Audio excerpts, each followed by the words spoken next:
Hi, I'm Melissa Nielsen. Let's talk about bedtime.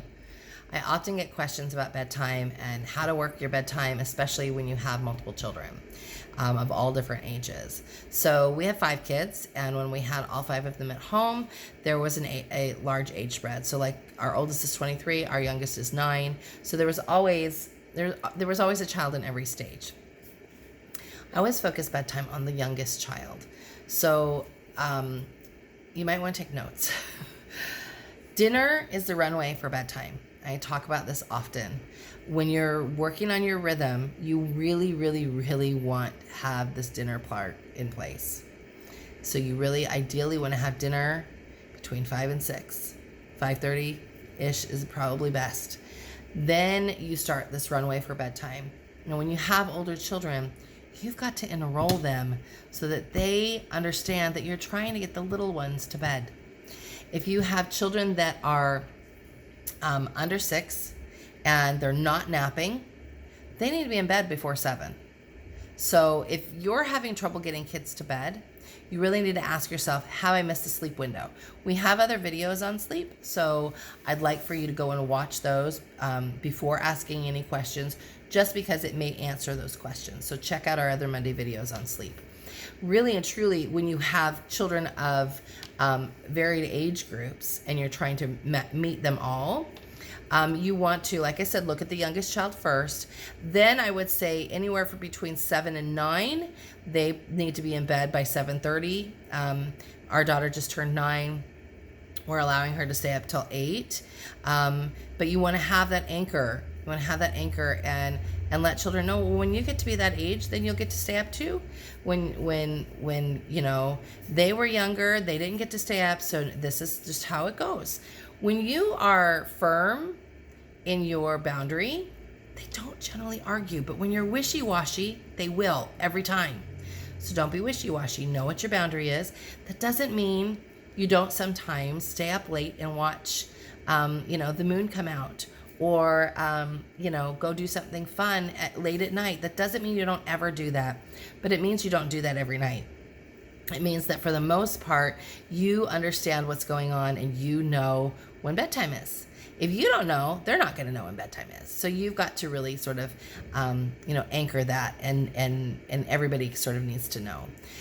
When it comes to older kids, like say 9 to 11 or 9 to 12, I definitely will let them stay up until 8:30, sometimes 9. But here's the thing.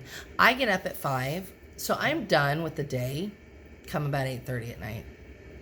When we have late office hours, I'm like, oh my goodness, you guys, I gotta go to bed.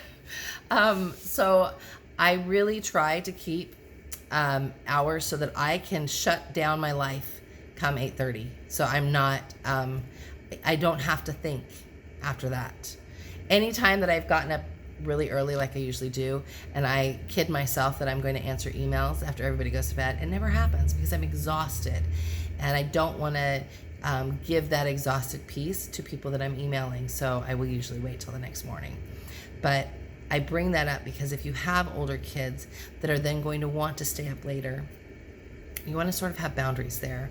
So my kids know that Dad's the one that stays up generally. Even though he gets up at 5 with me, he likes less sleep, I guess, but he's usually in bed by 9:30 or 10 these days. Most days. During the quarantine, I have to tell you, it's been a little bit harder for him because he has that space of wanting to have that alone time, which I know is very important. And so I know a lot of you will take that alone time at night. I'm going to challenge you, though, to try to get it in the morning when you're fresh, because you can get so much more done when you get up before your kids. So when our kids are, staying up a little bit later, they know that Mom's still going to bed. A couple of times a week, I will stay up with my almost 14-year-old, and he and I will watch a show together. And that's, we connect that way, or we'll play a board game, or just sit and talk, because I do want to have that connection time with my big kids. So I want to have that connection time with all of our kids. But truly, when the little ones go to sleep, then the big ones are sort of ready to chat with us. And there's something about nighttime where they've relaxed from the day a bit, and it's just like their mind starts to unravel and they want to just talk. So if they know that you're there, it doesn't have to be every night. but a couple of times a week just for them. It's so helpful. So you get those younger ones to bed. I even send, Sam and Soraya are still sharing a room right now. We're getting ready to move, so that won't be the reality after we move, but he goes into the bedroom with her, and he'll read while she goes to sleep, and then he gets up after that, because that sort of helps her stay anchored and helps her stay in bed. Again, it's gonna be interesting once we move, but we'll figure something out. I'll have something else to teach you guys, but truly putting them all to bed at the same time and then letting them get up, or having the older children be completely out of the bedroom while you're putting the younger ones to bed is super helpful.